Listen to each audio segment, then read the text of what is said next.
अस्सलाम वालेकुम। आज मैं आपको बैंक रिकन्सिलेशन स्टेटमेंट जो है वो डिस्कस कर रहा हूँ। ये टॉपिक जो है आप देख रहे हैं, इसमें कुछ रूल्स एंड रेगुलेशंस हैं, उसको आपने फॉलो करना है। इन दिस केस आप देख रहे हैं कि पहली हेडिंग मेंशन्ड है बैंक रिकन्सिलेशन स्टेटमेंट में, if cash book and bank pass both balances are given. जिसमें ये बताया जा रहा है कि कैश बुक और पासबुक भी से कहते हैं, बैंक स्टेटमेंट को कहते हैं, जो बैंक स्टेटमेंट आपको दी जाती है। कैश बुक जो आपके पास मौजूद होती है, आप खुद मेंटेन करते हैं। दोनों का बैलेंस अगर गिवन होगा तो फिर किस तरह बैंक स्टेटमेंट जो है वो बनाई जाएगी। बैंक स्टेटमेंट रिकन्सिलाइज करने का मेन मकसद क्या है कि दोनों जो कैश बुक और पासबुक दोनों में एरर्स होते हैं। ऑब्वियसली आपको नहीं पता होता बैंक क्या डिस्काउंट दे रही है, क्या सर्विस चार्जेस ले रही है, तो वो डिडक्शंस और इंक्रीज़ जो किया जा रहा होता है वो हम उसको इन द एंड जब मंथ ख़त्म होता है उसको रिकनसाइल करते हैं। तो इसमें मेंशन है, मैं एक दफ़ा पढ़ देता हूँ। In this case first find out the adjusted और corrected balance as per cash book and bank book, and then taking the adjusted balance of cash book, prepare the bank reconciliation statement to arrive the balance as per passbook। इसमें adjusting entries बनती हैं। Adjusting entries हम बाद में discuss करेंगे, और फ़िलहाल हम जो टॉपिक डिस्कस कर रहे हैं वो हैं कैलकुलेशन फॉर करेक्टेड और एडजस्टेड बैलेंस। तो आप देख रहे हैं कि आपके सामने एक स्क्रीन आ गई है जिसमें ये मेंशन्ड है बैलेंसेस दिए हुए हैं। आप एक चार्ट बना लेंगे। चार्ट में लेफ्ट हैंड साइड पे आप पार्टिकुलर्स लिखेंगे, राइट हैंड साइड पे 2 कॉलम्स दिए हुए हैं। राइट हैंड साइड पे पहले कॉलम में आप कैश बुक मेंशन करेंगे और राइट हैंड साइड पर आप पासबुक, जिसे बैंक स्टेटमेंट भी कहा जाता है, वो मेंशन करेंगे। क्वेश्चन के अंदर आपको बैलेंसेस गिवन होंगे। ये बैलेंसेस आप कैश बुक में और बैंक बुक में मेंशन कर देंगे as given in the question. उसके बाद आप ऐड करेंगे ऑल अमाउंट रिसीव्ड और credit by bank.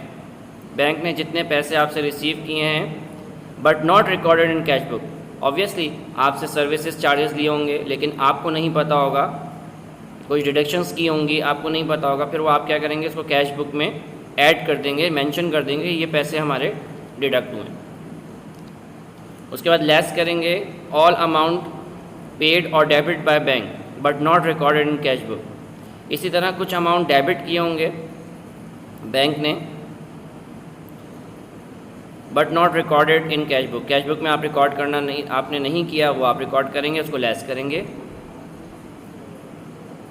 All amount receive और debited in cash book but not shown in passbook. कभी कभार ऐसा भी होता है कि बैंक रिकॉर्ड नहीं कर पाता, यानी चार्जेस तो काट लेता है लेकिन बाद में वो रिकॉर्ड करते हैं, रिकॉर्ड करने से रह जाता है। तो ऐसी सूरत में बैंक स्टेटमेंट में पासबुक में ऐड होगा। और लेस होगा ऑल अमाउंट पेड और credit in the cash book but not shown in passbook. यानी आपको कोई प्रॉफिट मिला है। तो ये कुछ रूल्स हैं, rules and regulations bank reconciliation statement के। बैलेंस एज डिपॉजिटर्स बैंक और बैलेंस डेबिट पर बैंक स्टेटमेंट। इसमें कुछ चीज़ें ऐड की जाती हैं और कुछ चीज़ें लेस की जाती हैं। यानी बैंक स्टेटमेंट का जो बैलेंस आपको दिया हुआ है उसमें कुछ चीज़ें ऐड की जाएंगी और कुछ चीज़ें लेस की जाएंगी। इसकी डिटेल्स मैंने आपको मेंशन की हुई हैं। ऐड जो हो रही हैं उसमें सबसे पहले cheque issued but not presented to bank in time. Cheque issued but not presented to bank in time, यानी ऐसा चेक जो आपको प्रेजेंट नहीं हुआ टाइम पर, उसे आप ऐड कर देंगे। सेकंड पॉइंट है इंटरेस्ट ऑन बैंक डिपॉजिट। अगर आपने कोई पैसे बैंक में जमा कराए हैं और उस पर आपको इंटरेस्ट मिला है तो वो आप बैंक स्टेटमेंट में ऐड कर देंगे। एनी रिसीवेबल यानी नोट रिसीवेबल हो, इंटरेस्ट ऑन सिक्योरिटीज़ हो या डिविडेंड आपको मिला हो, इंश्योरेंस क्लेम आपने किया हो, कोई भी कलेक्शन बाय बैंक हो, वो आप बैंक स्टेटमेंट में ऐड करेंगे। Transaction credit to depositors book but not debited to bank statement. Depositor ने ट्रांजैक्शन क्रेडिट तो कर दिया लेकिन बैंक स्टेटमेंट में यानी बैंक वालों ने उसको ऐड नहीं किया, तो बैंक को आप इन्फॉर्म करेंगे और ऐड कराएंगे। Transaction credit to bank statement but not debited to depositors book. ये 5 रूल्स हैं, इन 5 रूल्स को आपने फॉलो करना है। ये सारे रूल्स हैं वो बैंक स्टेटमेंट में ऐड होते हैं। इसके बाद कुछ रूल्स हैं। और लेस जो होते हैं यानी माइनस होते हैं बैंक स्टेटमेंट से, वो क्या है, note receivable cheque deposit into bank but not collected, यानी बैंक ने चेक तो रिसीव कर लिया है लेकिन अभी उसे क्लियर नहीं किया है, बैंक स्टेटमेंट से लेस होगा। बैंक चार्जेस जो होंगे या कोई भी चार्जेस होंगे, इंटरेस्ट चार्जेस, ओवरड्राफ्ट चार्जेस हैं, एटीएम कार्ड वगैरह चार्जेस हैं उसके, वो सब लेस होंगे। Cheque note receivable deposit into bank but collected for collection but return dishonour, यानी आपने कलेक्ट तो कर लिया है चेक लेकिन डिसऑनर हो गया वो, यानी रिटर्न हो गया है।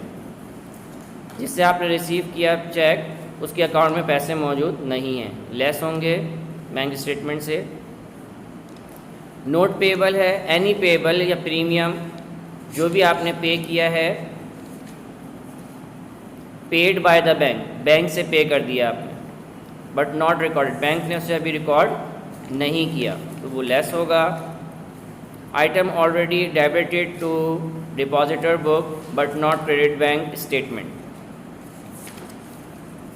Item already debited to bank statement but not credit to depositor books, ये 6 आइटम में लेस होंगे। इस तरह की कोई भी स्टेटमेंट आती है वो बैंक स्टेटमेंट में ऐड होती हैं। कुछ 5 पॉइंट जो मैंने आपको पहले बताया वो ऐड होंगे और जो 6 पॉइंट्स मैंने आपको बाद में बताए वो लेस होंगे। इस तरह ये बैंक स्टेटमेंट आप रिकंसाइल करेंगे। इसके बाद नेक्स्ट रूल है, नेक्स्ट रूल आपका जो है वो कैश स्टेटमेंट का है। कैश स्टेटमेंट आपकी, इसकी भी रूल्स मैं रीड कर देता हूँ। कैश बुक में ऐड होगा चेक इशूड और drawn but not yet presented for payment, cheque issue तो कर दिया है लेकिन जिसको आपने इशू किया है उसने पेमेंट के लिए चेक अभी बैंक नहीं प्रेजेंट किया। Interest allowed credit by bank, bank ने आपको इंटरेस्ट दिया लेकिन आपको नहीं पता, जब आपको पता चलेगा आप उसको ऐड कर देंगे। Amount directly deposit by the customer, किसी कस्टमर ने आपको पेमेंट की चेक के थ्रू, आपको नहीं पता, जब बैंक में वो अमाउंट आएगा और आपको पता चलेगा तो आप अपनी बैंक स्टेटमेंट में ऐड कर देंगे। नंबर 4 पॉइंट है इंटरेस्ट डिविडेंड, कोई भी इंटरेस्ट या डिविडेंड या प्रॉफिट आपको बैंक देगा तो वो आप ऐड करेंगे। चेक पेड और सेंड और deposit into bank but omitted to the enter into cash book, आपने चेक इशू किया है लेकिन आप रिकॉर्ड करना भूल गए तो कैश बुक में आप ऐड करेंगे।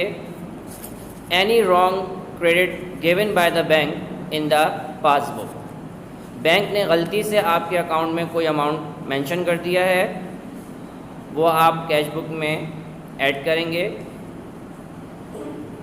कौन से रूल्स हैं जो लेस करेंगे? चेक्स पेड और सेंड और deposit into bank for collected but not yet cleared और credit by the bank, bank कोई भी अमाउंट क्रेडिट करेगा आप उसको लेस करेंगे कैश बुक में।